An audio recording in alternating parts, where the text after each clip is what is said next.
Welcome to the Well Woman Show, where we interview women executives, leaders, and entrepreneurs. And you're listening to the Well Woman Show, where motivated women achieve fulfillment and well-being. You're listening to the Well Woman Show. Take time for myself by coming to things like Well Woman Drinks. To be accepting of myself no matter what. Step away from judgment as much as possible. You're listening to the Well Woman Show. You're going to be in for a good ride. I don't regret anything. Everything I've ever done, I've learned from it, one way or another, good or bad. Being a little bit selfish for yourself, put your own oxygen mask on first and then give what's left. I'm a woman. I would prefer to tell my own story. My story, though it's very personal, is universal. You're listening to the Well Woman Show.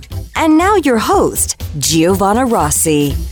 Hi, Giovanna Rossi here, and welcome to another episode of The Well Woman Show, where I interview women leaders, executives, and entrepreneurs about their lives and their road to becoming and being who they are today. I'm so happy you're here, so thanks for tuning in. Today's topic is discovering your worth, and hopefully by the end of the show, you'll be inspired to take steps to fill your day with laughter, introduce self-love rather than shaming to make changes in your life, and start putting your needs before others. My guest today is Kirsten Roberts, founder of Radical Life, a program that helps women build their wildly fulfilling business, learn the art of crazy self-love, and live with uproarious laughter every day. Does that sound good? Kirsten was named one of Smart Company's top 50 female entrepreneurs in Australia, was CEO and co-owner of the franchise food group Spud Bar, and built a consulting arm for the accounting firm Crowe Howarth, where she signed $7 million worth of contracts in the first 2 years of operation. Today, I'm going to talk to Kirsten about her journey through her business and to having self-love, finding laughter every day, and breaking free from the anxiety cycle. The free giveaway today is Kirsten's Clearing Your Mind of the I Can'ts activity. Listeners can download it at wellwomanlife.com/017show. I love this giveaway because it helps you identify what's been holding you back so far, determine your strengths, and figure out what you need to do to build your ideal business. But before we get started, I want to thank our sponsor today, Leafy Greens.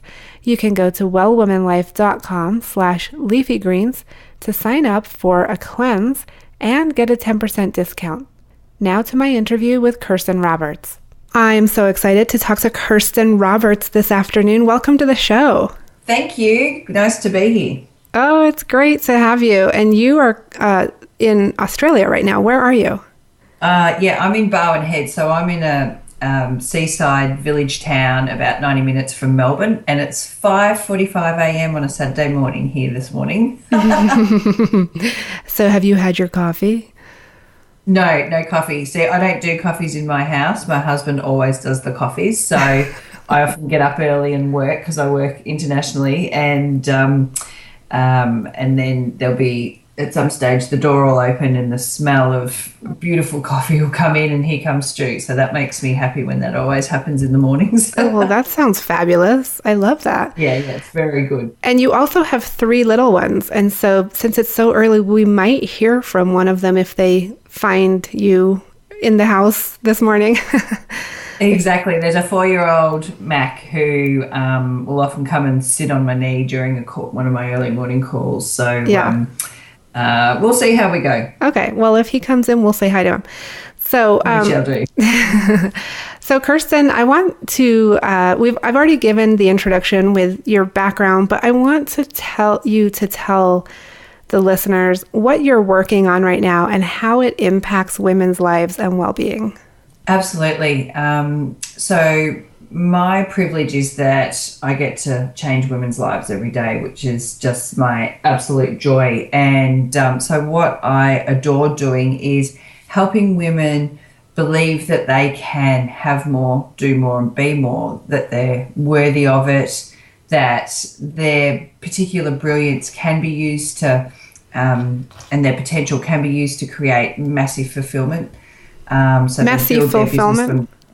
Fulfillment, yeah. But you said messy. Massive.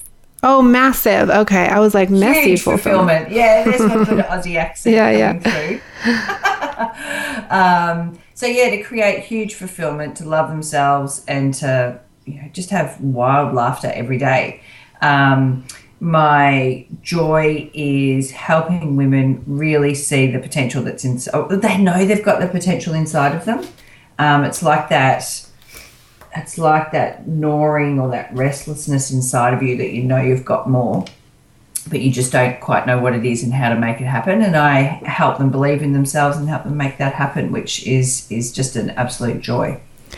Okay, cool. I want to dig into a couple of things that you just mentioned. The first one is you say, and I know this is a whole part of your program, is that you help women create or have wild laughter in their daily lives every day.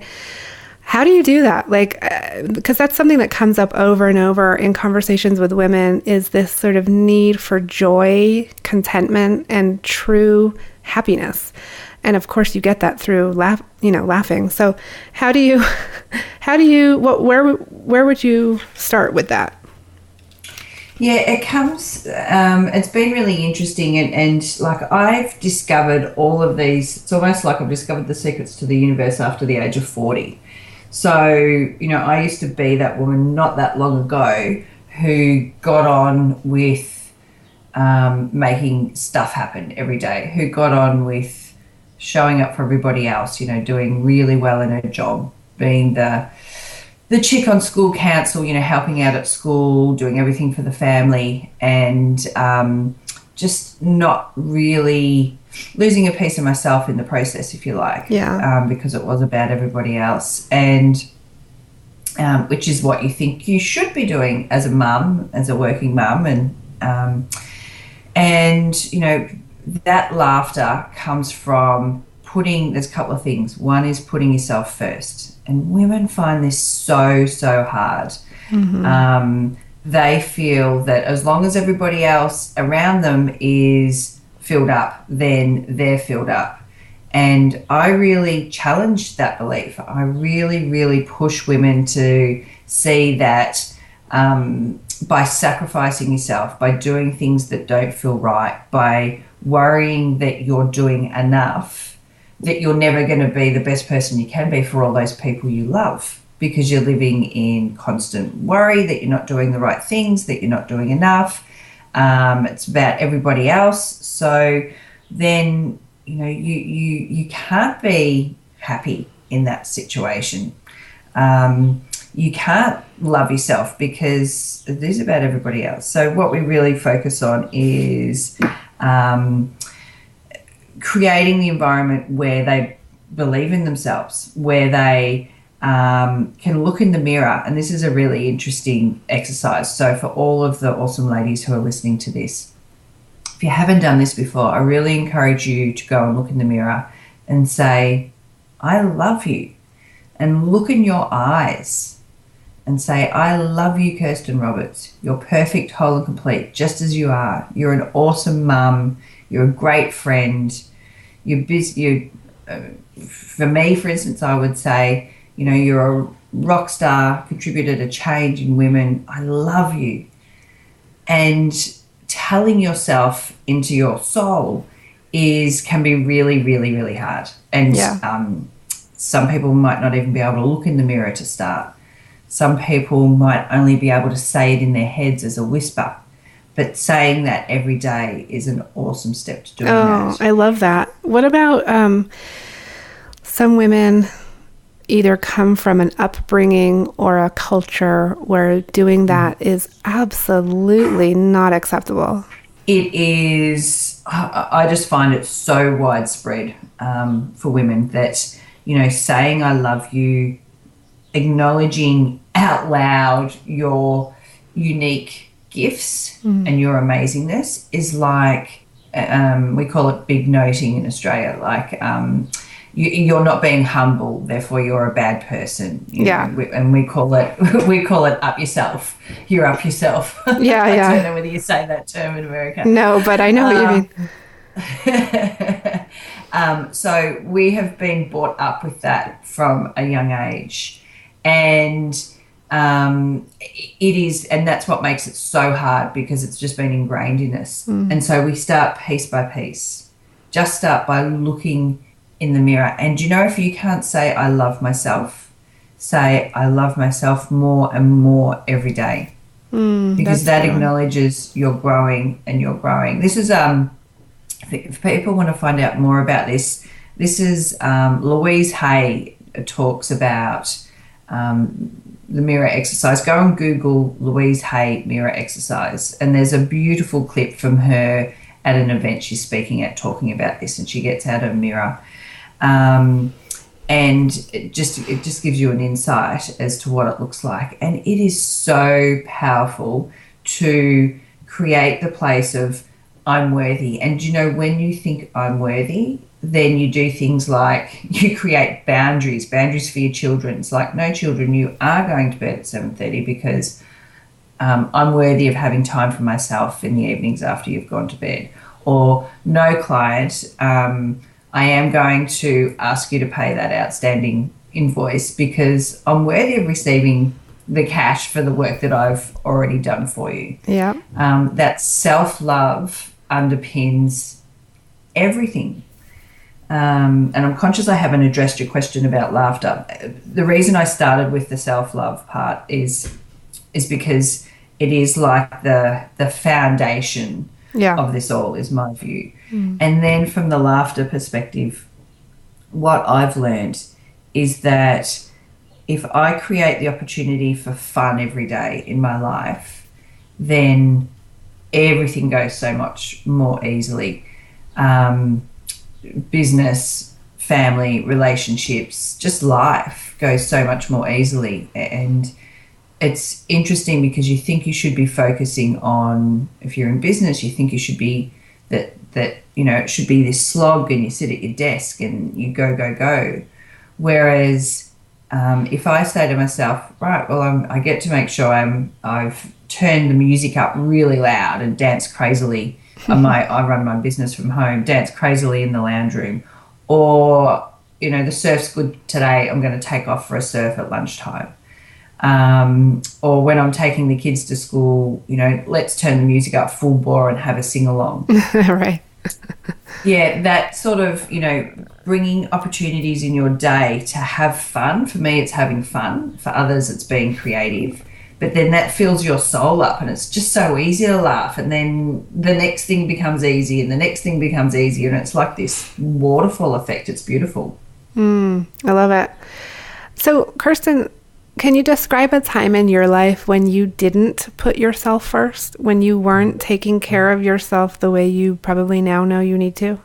Yeah, it's not that long ago, to be honest. It's so I'm 42 and it was in my 30s. My late 30s is where this was pronounced. And my three children are on the autism spectrum, but at that time we didn't know. My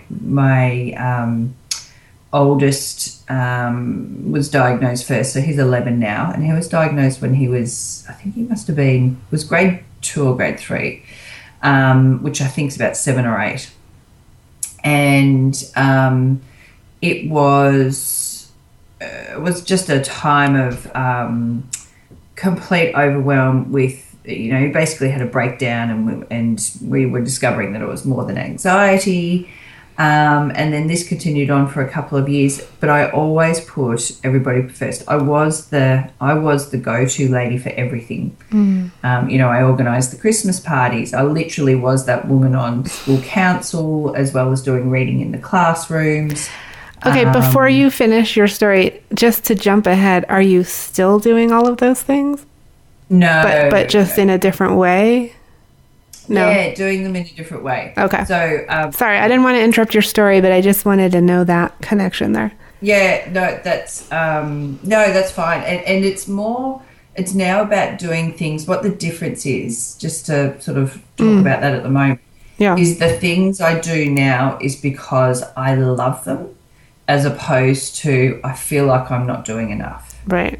You know, that feeling, like, you know, I used to always feel so guilty that I wasn't not supporting enough at school, not contributing enough to the community, not showing enough for my friends, letting people down. And so there was this thing of filling every minute up to be there like I thought I should be. Now it's about, okay, where do I get the most joy? What do I love impacting? What do I love doing? Okay, well, that's where I'm going to put my energy.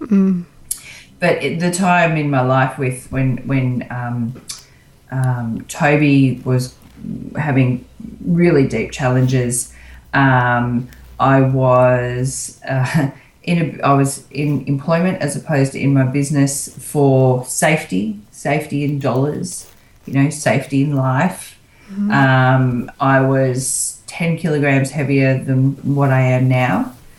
And, life was consumed about showing up for everybody else, whether it was for work or for business. And I don't want to say, that makes it sound like I was in absolute misery. Like, people would look at me and go, oh, she's the life of the party. She's got it all sorted. She's always so happy and always such a big part of everything. But that was, I wasn't happy at the core of my soul. Like, it wasn't a deep happiness. And it wasn't until my son went through a really challenging time and tried to kill himself at the end of 2014. Yeah. And not as a result of depression, as a result of just being in so much emotional distress and a meltdown. It was like he was in so much pain. It was the only way out. And it was sort of like a wake-up call in a way. I was aware that I was saddled up, ready for the next challenge, ready for the next crisis, ready for the next thing to be thrown at me, and that I would be the get things done chick the whole way through that, whatever the next thing was, and that's how I was living life braced. And that's when it was a real wake-up call to go, no, this isn't right. This is not life. There's more to life than this. And I set about finding it. So what did you do to find it? Like, what were the steps that you took? Yeah, it was, I found a coach to help me with it. And the reason I found a coach was that, like, I'm a really smart chick academically, and a pretty smart chick in life, but I could see that I was trapped, but I didn't know how to get out of it. Like, I didn't know how to change that. And I was also aware enough that I felt what I believed was so real, and so, that was just the way it is. That's how life is. That's what the circumstances are for me. This is what it looks like. And so I sought out a coach who I had admired, who specifically to help me find out what was, what beliefs did I carry around inside of me that made me show up this way, that made me feel like I was never enough and wasn't doing the right thing by other people. And so I found a coach, and she started to teach me how to feel. And this is sounds like such a basic concept, but it's incredible. Like, what I learned, I now incorporate a lot into my business and how I help women with. I know for me that I felt that if I really let the walls down and the emotions out, that I might fall over and not get up again. It would be debilitating. Like, having the emotions would actually do you in. Yeah. Yeah, exactly. And then I couldn't do that. The family needs me. If I fall over, the family falls over. All those stories, and, actually feeling, actually allowing yourself to feel the darkness is such an important piece. When I say the darkness, I was scared, and women are scared of really letting themselves feel that because of the darkness. But the reality is that I've learnt is that if you think of a candle, I heard a man describe it this way the other day. If you think of a candle, we can't see the gorgeous flicker and the warmth of a candle unless there's a dark contrast. And the same goes for life. We can't feel that happy, that elated feeling. We can't feel that extreme joy and intense happiness to our soul if we haven't truly looked at the other emotions that are inside of us that we're carrying around and worked through them, not so we can bring them up and just sit in them and like, for days, but really look at why they're there and process through them so we can feel that intense light and laughter. Okay, well, let's talk about your own most recent wellness challenge. What have you had to overcome recently, and then a most recent wellness success for you? Sure. Mine's definitely my health. I was just thinking about which one to talk about. So I'm gluten intolerant and probably a celiac, but not prepared to go through the diagnosis process because you have to eat gluten. You have to eat bread every day for like 4 weeks is how you get or something like that, how you get diagnosed in Australia. And I don't want to put myself in that situation. But, I was not treating my body. I was eating breads, like bread used to be one of my favorite things, and pastas and all beautiful pastries and spent life bloated. My tummy was always bigger than my boobs, and I just thought that was my shape. And I've had multiple colonoscopies, and like the gastroenterologist, we've called it irritable bowel syndrome all my life. And I was managing it, I was managing it I knew that stress activated me. I knew caffeine in too much quantities activated me, but didn't really put it all together with gluten. So when I embarked on this journey of really finding myself and uncovering my feelings, I actually started nurturing my body and looked at it from a perspective of I really changed how I looked at it. So instead of I shouldn't have that, it became I'm worthy of feeding my body only stuff that's good for it. Yeah. And it just changed how easy it was. So I started doing things like having green smoothies for breakfast, eating cleanly, and not having bread and pasta not having gluten as a rule as part of that clean eating. I didn't fully, and I wasn't doing it because of the gluten. I was doing it because of clean eating. And then when I did that, it was like I felt so much healthier, so much clearer. My stomach, for the first time in my adult life, is smaller than my boobs. And it was like, wow, that's gluten. And then occasionally, if I'd have bread or something after that, I would blow up and my tummy would explode and be so rock hard, and then have all these bad toilet movements. And it was that realization that, oh my God, all this time I've been gluten intolerant and just sort of built up the resistance to it. So I was permanently bloated and not having those things going on, but never recognized. And it is liberating to feel clearer and healthier generally, but really healthy when I don't eat gluten. I just feel like a different person. So it's a fantastic find as a byproduct of the journey I was going through, just around the age of 40. That's awesome. I sometimes I think our greatest successes are also our greatest challenges, right? Which seems like that would be the case for you with the gluten. I know it has been for me too. I did a cleanse a couple of years ago that completely changed my life. And I'll be telling this whole story, I think, on another episode of the show, but just, I just so resonate. I just so hear what you're saying because of how it changes your life when you eliminate the things that make you physically unwell. And often you think you would be aware of it. It's like, well, if you've got celiac, of course you would know before this. It's not celiac disease. You're just another one of these trendy people who think they're gluten intolerant. Yeah. But I think it just becomes because it's part of your life for so long, and you sort of become used to feeling like that you don't realize there's a different feeling. It's the same with beliefs. It's that feeling of health in your body and something changing physically is exactly the same with beliefs. It's sat with you for so long, you actually don't realize there's an alternative way or an alternative belief until you're in that belief and you look back and you're like, whoa.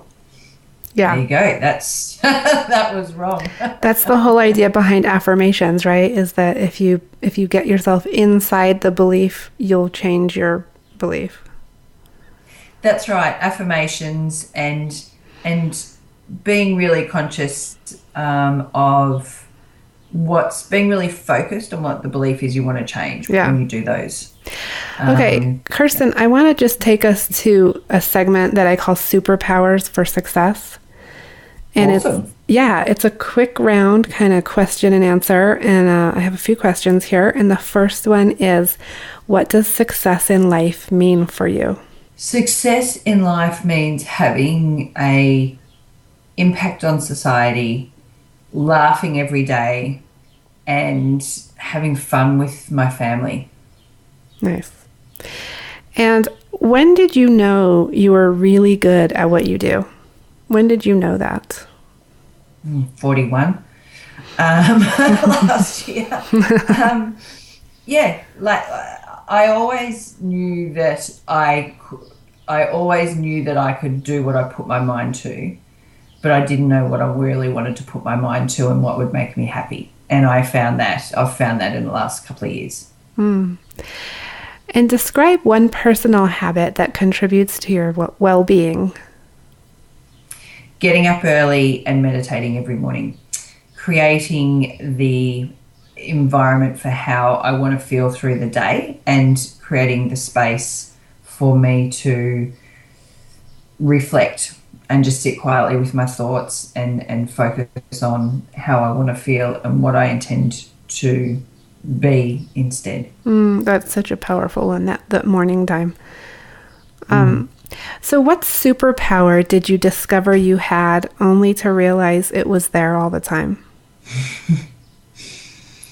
That I can inspire women. That my journey is a journey that is sort of like a torchlight for women to change their life, and that I can walk beside them and hold their hand while they go on that journey. And Kirsten, you talk a lot about self-love and empowerment for women. Do you identify as a feminist? I find that such an interesting question, and not. I don't know whether this is not a quick answer. That's okay. I identify with. I get really, really annoyed when women are not treated equally. Like, I used to run a franchise group, used to own and run a franchise group. We had 13 stores. I was CEO, and men would come into meetings and look at my male business partner instead of looking at me, or look at the male staff member in the room instead of addressing it to me. And it was like, but I'm not this, tear down the walls, blazing feminist. I adore guys and what they contribute and how we can work with them and so forth. But I have this pure joy in lifting women up. Okay, that's great. And a few more quick questions. What do you do when you have a setback, or when you get knocked down off, when you get sort of derailed? Like, how do you get back on track? Very differently than what I did a few years ago. A few years ago, it would be an affirmation that life's hard and you've just got to be prepared to be knocked over, and you've got to live that way. Now, when we get a setback, let's say it's with one of the children, like when my daughter was diagnosed with autism, for example, we were not expecting her to be on the spectrum. She's quite socially outgoing. She's much more sort of fits in with everyday society than, say, my son does. And when she was diagnosed, it was really, really tough. And for one night, I lay on the couch like how I would normally how I used to deal with a setback, and drank wine and binge watched TV and cried. And then as I went to bed that night, I was like, okay, you've had your moment of wallowing and feeling like the world is just a hard place, is not going to change anything. So I that next morning when I got up, I used the opportunity in my meditation time to say, how else can we look at this? How else can we bring joy into our life? How else can we view this as opposed to a really shit thing that shows up in our life, and poor us having 3 kids on the spectrum, and why does it always have to happen to us? It's like, okay, that's our journey, that's our opportunity to have fun and joy in life, and we get to live with that frame of mind. So I was able to turn that around really quickly by asking myself, how else can I look at this? How else can we bring joy into our lives? Really, what does it mean at the end of the day? No, we are an awesome family, and we have awesome fun, and yeah, we have a few more things to manage than other people, but that doesn't define our life as being shit or hard. Yeah. So it takes practice, though, doesn't it? It really takes practice. It sure does. Especially when you have to do the big ones, So it's best to practice all the way along, even with the little setbacks. That way, when the big ones happen, you're not totally wiped out. I absolutely agree. Totally agree. So, Kirsten, what are you reading right now? What's on your nightstand? I'm reading the most excellent book called Thank You. And it's about, it's not called Thank You. It's called Chapter 1. And it's about a brand called Thank You, which is an Australian brand that's taken on the fast-moving consumer goods category in Australia and is about to expand internationally. And it's all born from an absolute desire from the founder to exist purely for impact on the world. So it's purely all money. It's just driven around all money going and building. Started with clean water wells around the world in disadvantaged places. So putting the right wells in the right sanitation and so forth. So they started with water, Thank You Water, and then they expanded into food and health and beauty products. And the story of how they've grown the brand to take over, to beat some of the massive brands and get supermarket space on the power of something with purpose, of this unstoppable drive inside of them to make a difference, and how they've brought people on the journey with them to create this movement, to really get behind it. It's so inspiring and one of the most fantastic, engaging books I've read probably in the last 12 months. Oh, cool. Okay, and last question, Kirsten, what advice would you give your younger self? The journey creates who you are. So don't beat yourself up on the journey. Everything's got a lesson in it, and this is your perfect journey to get to where you're going. So just love yourself along the way and love the journey. Love that. Thank you so much for being on the program. No problems. I've had fun, and you've asked some awesome questions. Thank you. That's it for our show today. I've been speaking with Kirsten Roberts, founder of Radical Life. I spoke with Kirsten about self-love, finding laughter every day, and breaking free from the anxiety cycle. You can get Kirsten's Clearing Your Mind of the I Can'ts activity for free at wellwomanlife.com/017show. Our monthly live event, Well Woman Drinks, brings women together to share our successes and challenges as women, leaders, moms, business owners, and all the other roles we carry. If you'd like to attend a Well Woman Drinks event near you, or if there isn't one in your city and you'd like to start one, email me at info@wellwomanlife.com. If you enjoyed the show, please take a moment and subscribe in iTunes and leave a review. You can also continue the conversation over at the Well Woman Life community group at facebook.com/groups/Well Woman Life community. For feedback, comments, or just to let me know you're listening today, find me on Facebook, Twitter, and Instagram at Well Woman Life. I'm Giovanna Rossi for The Well Woman Show. Until next time, have a super powerful week.